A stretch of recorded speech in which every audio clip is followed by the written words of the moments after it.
The overall goal of this procedure is to assemble a disposable aerosol dispersion system for use in dry powder aerosol development and evaluation.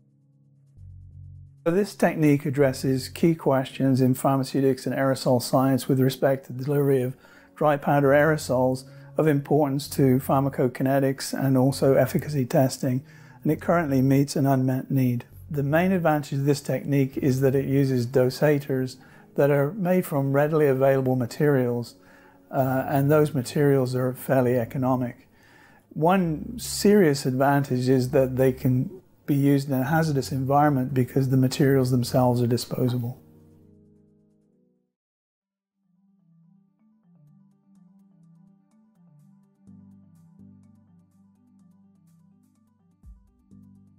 Begin by perforating the bottom of a 0.5 milliliter polypropylene microcentrifuge tube with a 1 to 2 millimeter diameter hole.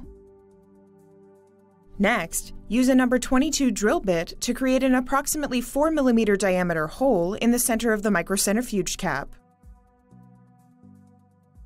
Punch out a 60 by 60 millimeter mesh with a 0.0045 inch wire diameter screen and a 5 millimeter outer diameter from a 304 stainless steel wire cloth, and use the end of a blunt tip needle to insert the screen into the bottom of the microcentrifuge tube so that it covers the perforation.